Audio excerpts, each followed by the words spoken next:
एक उदाहरण आपको दे रहे हैं। आज का वीडियो देखिएगा, पूरा देखिएगा, बहुत इंपॉर्टेंट है। देखिए, कल जो हमने आपको पहला टॉपिक दिया था, उसमें कल बल्कि परसों पहले टॉपिक से हमने कहा था कि देखिए मिनिमम 2 क्वेश्चंस हर टॉपिक से आएगा। एवरेज किसी दिन 3, किसी दिन 4 भी हो सकता है, किसी दिन 1 भी नहीं होगा। आपको पहला टॉपिक हमने दिया था और ये सब हम क्वेश्चंस देख करके नहीं देते। मेरा तो एक सिस्टम है, एक फॉर्मेट बना हुआ है, हर बार उस फॉर्मेट को फॉलो करते हुए आपको हम लेकर चलते हैं। किसी क्वेश्चन को नहीं देखते हैं। हाँ, जैसे आज हमने क्वेश्चन देखा, दरोगा का जो एग्जामिनेशन हुआ था उस क्वेश्चन को आज हमने निकाला और देखने का प्रयास किया कि जो टॉपिक्स हमने आपको दिया है ये काम का है या नहीं। टॉपिक बहुत ज़्यादा तो है नहीं, 5 टॉपिक्स था, 2 रीजनिंग और मैथ का और 1 करेंट अफेयर्स का। आपको पता है 18 तारीख को दरोगा का एग्जामिनेशन काफ़ी टफ एग्जामिनेशन था। 18 तारीख का 3 क्वेश्चन आए, 3 क्वेश्चन आए। जो कल के टॉपिक्स जो हमने पहला टॉपिक आपको दिया है, 3 क्वेश्चन आए। कहाँ से आगे? प्राचीन भारतीय इतिहास के स्रोत से एक क्वेश्चन आ गया। एक क्वेश्चन मैथ के जो लाभ हानि का हमने आपको फॉर्मूला दिया था, केवल फॉर्मूला दे दिया, केवल फॉर्मूला पूछा कि इनमें से कौन फॉर्मूला गलत है बताइए। अभी हम आपको उदाहरण के साथ दिखाएंगे। और एक स्पीडी के पहले पेज के कौन क्या कहाँ के पहले पेज के करंट से आ गया, मुख्य सूचना आयुक्त पहले पेज पे 3 क्वेश्चंस आ गया। लेकिन इन 3 क्वेश्चंस में क्या महत्वपूर्ण है इसे समझिएगा। और इसीलिए हम कहते हैं कि हमारा होमवर्क सीरीज जब आप लेते हैं और ईमानदारी से आप करते हैं तो केवल एईडीओ की बात नहीं है, ये आपको बीपीएससी में भी काम आएगा, ये दरोगा में भी काम आया, ये आपको सीजीएल में भी काम आएगा। सिलेबस चूंकि मोर और लेस एक ही है, क्वेश्चन पूछने का पैटर्न सबका थोड़ा अलग हो जाता है। सिलेबस तो सब में एक ही है, सीजीएल में मैथ रीजनिंग है, दरोगा में मैथ रीजनिंग है, मेंस में ज़्यादा बढ़ जाता है, एईडीओ में भी मैथ रीजनिंग है। तो सिलेबस तो लगभग सेम है, एक कर लीजिए सारे में काम आएगा। चलिए बताते हैं कैसे। देखिए क्वेश्चन आए। सबसे पहला क्वेश्चन जो आया मैथ से आया, जो 2 टॉपिक्स मैथ का और 2 रीजनिंग का हम आपको दे रहे हैं। क्या हमने किया? लाभ हानि और प्रतिशत 2 टॉपिक्स को लेकर चल रहे हैं। लाभ हानि में आपको हमने केवल फार्मूला दिया और हमने कहा कि ये फार्मूला 7-8 फार्मूला है, बहुत आसान है। हमने कहा कि आज इसे रटिए, कल इस पर साधित उदाहरण करेंगे। और पता है केवल अब क्रय मूल्य का ये 2 फार्मूला, क्रय मूल्य का अगर आपने याद कर लिया है तो दरोगा का वो क्वेश्चन जो हम आपको अभी दिखा रहे हैं ये आपसे बन जाएगा। ये देखिए ये ओरिजिनल क्वेश्चन है, दरोगा में आया था और सीधे पूछ दिया जो क्रय मूल्य और विक्रय मूल्य का जो रिलेशन है, फॉर्मूला है, पूछ रहा कौन इसमें गलत है। ये क्वेश्चन बन जाएगा सिर्फ ये 2 फार्मूला देख लीजिए। क्रय मूल्य का केवल 2 फार्मूला आपने अगर रट लिया है तो आप मिलाइएगा, इसका सी आंसर है। पूछ रहा है कि इनमें से कौन गलत है।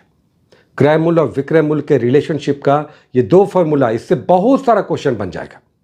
किसी में क्रय मूल्य पूछेगा, विक्रय मूल्य दिया रहेगा, लाभ हानि का प्रतिशत दिया रहेगा, बन जाएगा। किसी दिन विक्रय मूल्य पूछेगा, क्रय मूल्य दिया रहेगा, लाभ हानि प्रतिशत दिया रहेगा। तो बहुत ज़बरदस्त ये 2 फार्मूला है। तो इससे ये क्वेश्चन आया, अभी हमने आपको दिखाया, सीधे डायरेक्ट सी इसका आंसर है। आप देख लीजिएगा मिला करके। एक क्वेश्चन पूछा कि मौर्य काल में मेगास्थनीज किस पद पर था, किस रूप में आया था, उसका अस्तित्व क्या था, वो क्या था? तो इसका आंसर होगा वो सेल्यूकस निकेटर का राजदूत बनकर आया था। यही एक चॉइस में भी था। हम नहीं उसका दिखा पा रहे हैं चूंकि समय बहुत लग जाता, खोज के निकालना पड़ता। हमने देखा था लेकिन अब खोजना जब हमने शुरू किया तो समय लग रहा था। लेकिन ये क्वेश्चन है जो दरोगा का एग्जामिनेशन 18 तारीख को जिन्होंने दिया होगा उन्हें याद होगा। पूछा था कि मौर्य काल में मेगास्थनीज का पद क्या था, तो वो सेल्यूकस निकेटर का राजदूत बनकर आया था और ये चॉइस में एक में था। और देख लीजिए जो हमने बताया भी था कि देखिए रोमन है, यूनानी है, अरब है, ईरानी है, ये जो विदेशी यात्री है इनके वर्णन को अच्छे से समझिएगा, इन पर क्वेश्चन आता है। अगर पहले दिन का वीडियो आपने सुना होगा, पूरा देखा होगा तो आपको याद होगा हमने कहा था। और पूछा ये देखिए यहाँ से आपकी किताब से लूसेंट से पूछा। एक क्वेश्चन जो पूछ दिया जो बहुत इंपॉर्टेंट है, ध्यान दीजिएगा। हमने स्पीडी कहा है कि जनवरी मंथ का लेना है। कुछ स्टूडेंट्स के पास 2-3 महीने पुराना था। अब उन्होंने हमसे कहा कि सर ये चलेगा नहीं, नवंबर मंथ का दिखा रहे हैं, अक्टूबर मंथ का दिखा रहे हैं। हमने कहा चलेगा तो, लेकिन करंट में जितना लेटेस्ट आप हो रही है उतना अच्छा होता है, क्योंकि कई बार एकदम लेटेस्ट क्वेश्चन आया था और यही हुआ। पूछा कि भारत के वर्तमान मुख्य सूचना आयुक्त CIC चीफ इंफॉर्मेशन कमिश्नर कौन है। और जानते हैं हमारे पास भी दिसंबर का स्पीडी है, अभी जनवरी का हमने भी नहीं लिया। उसमें हीरालाल सामरिया देखिए लिखा हुआ है, चॉइस में ये नहीं था। 15 दिसंबर को हीरालाल सामरिया रिटायर हो गए और उनके जगह पर राजकुमार साहब आ गए।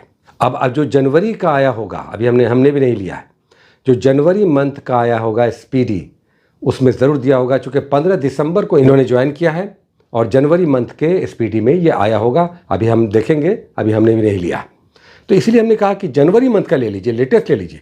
अगर दिसंबर का भी आपने लिया है, हमारे पास भी दिसंबर का है, तो काम नहीं चलेगा। हीरालाल सामरिया आप मार के आइएगा। लेना कौन सा था? एकदम लेटेस्ट। इसलिए जब एग्जामिनेशन दीजिए, करंट के मैगजीन एकदम लेटेस्ट देख कर जाइए। 15 दिन, 20 दिन, 1 महीने पीछे का पूछ रहा है। और इस बार दरोगा के एग्जामिनेशन में जो 18 तारीख का बहुत टफ हुआ था, अब सरस मेला जो हुआ, देख रहे थे कि अब दिसंबर में हुआ था, पूछ दिया।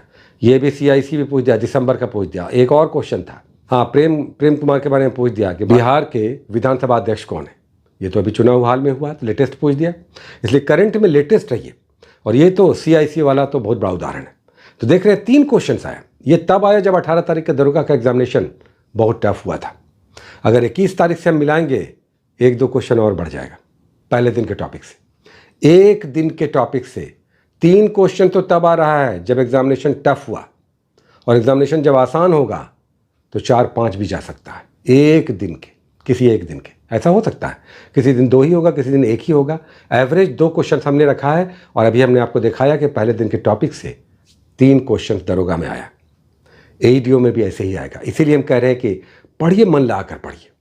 ये मेरा वर्षों से चल रहा है और ये काम करता है, तभी हम इतने वर्षों से चला रहे हैं और तभी आप सभी आते हैं, रिपीटेटिव आते हैं। अभी आप में से बहुत सारे स्टूडेंट्स हैं जिन्होंने 4-4, 5-5 कोर्स किया है मेरा, और मेरे रिपीटेटिव स्टूडेंट्स, पुराने स्टूडेंट्स लौट कर आते हैं, वो अधिक होते हैं। ज़्यादातर हमारे पुराने स्टूडेंट्स होते हैं, कोर्सेज में कर लेते हैं, उन्हें पता होता है कि इसका लाभ क्या है। तो ये ध्यान रखिएगा कि एक दिन के टॉपिक से जब 3 क्वेश्चन आ सकता है, तो अगर उस एक दिन का टॉपिक आपने मिस किया, मतलब 3 क्वेश्चन आपने मिस किया। ठीक है, बहुत सारे स्टूडेंट्स पहले से भी जान रहे होंगे, बिना पढ़े भी जान रहे होंगे, पहले पढ़ा होगा उन्होंने। हम बात कर रहे हैं उन सारे स्टूडेंट्स की जो कहते हैं समय नहीं है, पढ़ने का समय नहीं मिलता है। जो गृहिणियाँ कहती हैं कि सर कैसे पढ़ें, समझ में नहीं आ रहा। फ्रेशर्स कहते हैं कौन से बुक से पढ़ें, कैसे पढ़ें। प्राचीन भारतीय इतिहास का स्रोत जाइए ना, हमने कह दिया आपको। लेकिन आपको पता, हमने कहा कि पेरिप्लस ऑफ एरिथ्रियन सी का लेखक कौन है? अज्ञात, कोई लेखक नहीं है, पता ही नहीं। लेकिन वो लाल सागर में अपनी समुद्री यात्रा का इतिहास बता रहा है। समझ रहे हैं? तो इस तरह से समझकर थोड़ा सा पढ़ना होगा। और ये टॉपिक्स का होमवर्क सीरीज की महत्ता ये, हमारा टेस्ट सीरीज अलग है, उससे भी क्वेश्चंस बहुत सारा आया होगा। देखना तो बड़ा कठिन है क्योंकि इतने सारे क्वेश्चंस हैं। ये तो सब दिख जाता है जो हम आपके सामने लेकर आते हैं।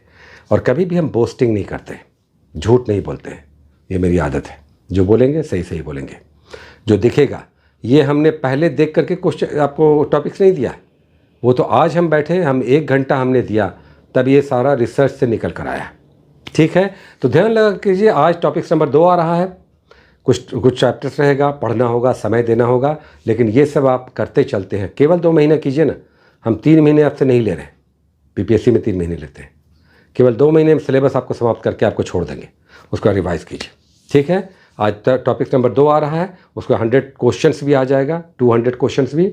जितना संभव हो करते चलिए। सारा नहीं कर पाइए तो दुख मत पालिए कि नहीं हो पा रहा। दूसरी बात, अगर RS अग्रवाल का मैथ है तो ज़्यादा बेटर है। रीजनिंग किसी दूसरे का भी चल सकता है, मैथ RS अग्रवाल का हो तो ज़्यादा बेटर है। आज आपको साधित उदाहरण दिखेगा एग्जाम्पल्स के साथ, उसे बनाइएगा। एग्जाम्पल्स के साथ सॉल्यूशन दिया हुआ है, और बस साधित उदाहरण कराएंगे, फॉर्मूला कराएंगे, एक्सरसाइज नहीं कराएंगे, उतना समय नहीं है। इतना भी कर लीजिएगा, आपका काम बन जाएगा। ठीक है, बहुत सारी शुभकामनाएं। All the best, take care.